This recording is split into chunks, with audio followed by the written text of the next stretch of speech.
Hello, everybody. I'm Niels Williams, author of The Glass House. I have great news for you guys. The Glass House is going Audible next week. That means anytime you're out driving or you're exercising or just out and about with your friends, you'll never have to miss a chapter of this great suspenseful novel.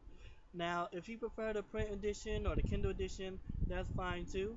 You can feel free to click on the link below to neilswilliams.com or to any of the Amazon links so you can find out how you can get the print edition or the Kindle download of The Glass House.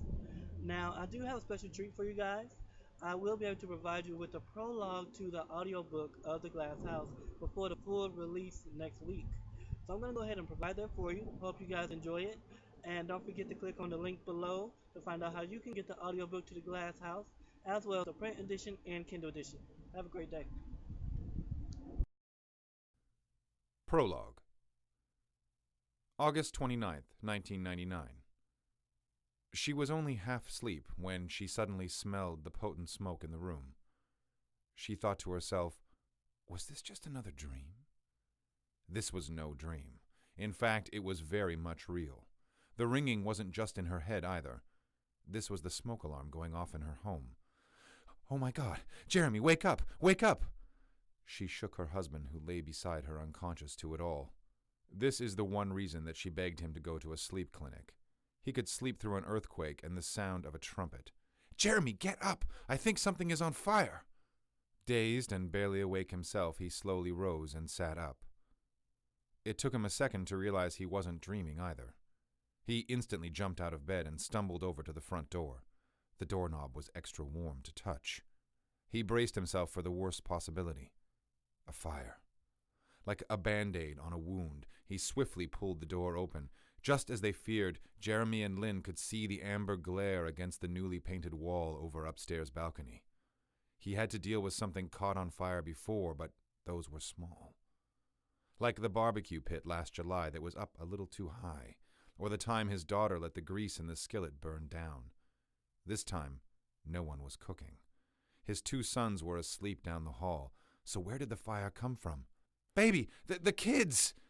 He could hear his wife shouting behind him. The smoke was getting to his lungs. We gotta get them and get out of here! Jeremy grabbed Lynn's hand and led her out of the bedroom. As they walked towards the kids' room down the hall, Lynn peered over the balcony, watching the living room couch and coffee table in flames. Through the flames, she could see a window had been shattered. This was arson. Someone wanted this house burned down. Someone wanted this family gone. But who? There wasn't any time to answer that now. They had to get out as quickly as possible. Just as Jeremy attempted to open the door, there was a crescendo of shattered glass that came through the other side of the door. T, BJ, get on the floor, he yelled through the door. The doorknob was too hot. He couldn't hear what his sons were doing. In fact, he couldn't hear if they did anything at all. All he could hear was the crackling of the flames that were on the other side of the door. Jeremy prepared himself for the reality of what he would face on the other side. He took a few steps back. Lord, please protect my boys, he prayed aloud. Just then he gave all his strength and rushed towards the door. Using his body weight, he managed to break the door open. Jeremy looked in horror to find the bunk beds in flames. They screamed at the sight. Lynn rushed in behind him. No! She screamed as she ran to the beds. Lynn, no! Jeremy grabbed her arm to hold her back. My babies! She belted out a mix of screams and sobs. Jeremy continued to hold her back as he sobbed along with her. Lynn kept fighting her husband off to get to the bed, and finally, releasing herself from his grip, she ran over to find some indication, some hope that maybe they weren't in the bed. Lynn, get back! Jeremy yelled after. There was too much smoke and flames for her to see. The house was under attack. There wasn't time to let it sink in that they have just lost their two children. They knew they had to do the hardest part, let go and go out. Jeremy pulled his wife away to get to the door. Flames were now spreading in the bedroom and downstairs. Making their way towards the stairs, they continued to cough excessively. Too much smoke has already been inhaled. They crawled the rest of the way. Jeremy had to make it back to the top of the stairs when he noticed Lynn was no longer next to him. She was still lying at the doorway of their son's bedroom. He rushed to her aid to find she wasn't conscious. No, baby, no, baby. Come on, stay with me. He pulled her arm, hoping she would wake, and continued crawling. She still was not moving. He sat up on the smoke-stained carpet to check her pulse. Nothing. Lynn, come on now. We gotta get out of here, he whispered to her. Sobbing and coughing himself, he turned her over on her back to perform CPR. Please, come on, baby. We gotta make it. We gotta get out of here. She coughed as she came to. Oh, thank God. Baby, come on, let's go. Jeremy, relieved, moved her in front of him. He couldn't believe this was happening to his family. He thought about the back patio as a final escape. They may have a chance getting out that way. Once they gotten to the steps, they stood to their feet and raced to the bottom of the stairway. Lynn noticed the weather-beaten wooden steps were creaking more than usual. Running through the kitchen towards the back, they saw the door wide open. Did someone come in before setting the place on fire? Lynn stood outside on the patio as she watched her husband stand in the kitchen in deep thought. Jeremy was still thinking of his sons. He couldn't believe they didn't make it. He refused to believe it. Maybe there's still some hope. Baby, come on, what are you doing? She ran over to him and grabbed his arm. He didn't move. He grabbed her arm back and pulled her into a hug. Lynn was confused. Why isn't he coming outside? I gotta get our kids, Jeremy whispered, and he embraced his wife. Lynn jerked back, looking at him in confusion. She stared at his tear-filled eyes. Baby, no, they're... Interrupting her, he embraced her once more and gave her a kiss. The kiss was a reminiscent of the one they shared on their wedding day. No, they're gone. Shaking and sobbing, Lynn held on tight as she could to him.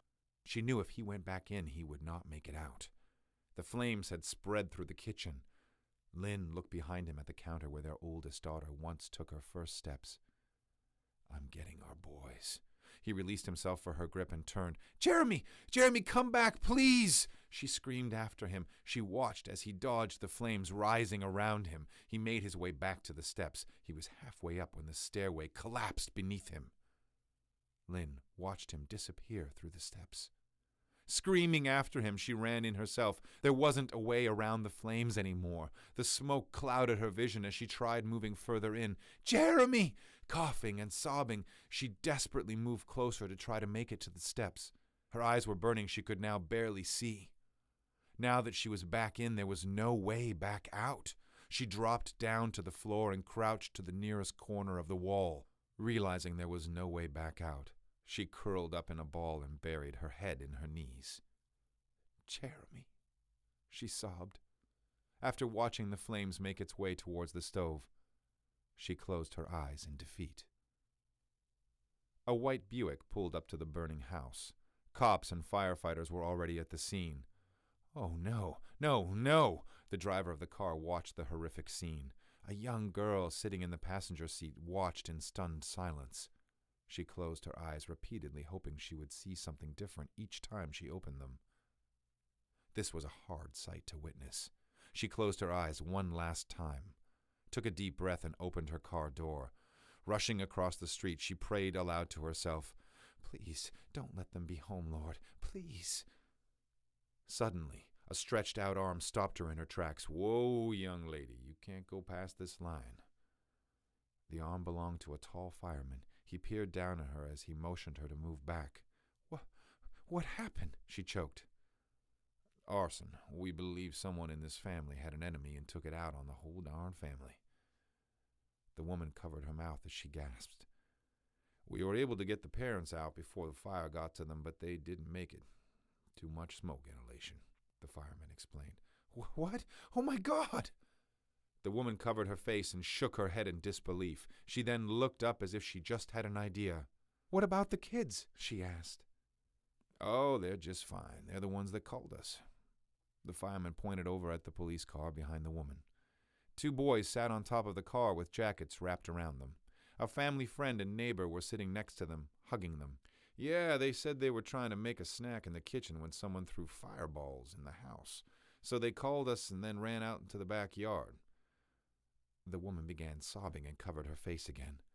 Remorseful, the fireman realized he must be speaking with someone close to the family. I'm so sorry for your loss, ma'am. How did you know the Weiss family? The woman looked up and wiped away the running mascara from her cheeks. She looked toward the house as paramedics wheeled away the bodies. They were my parents.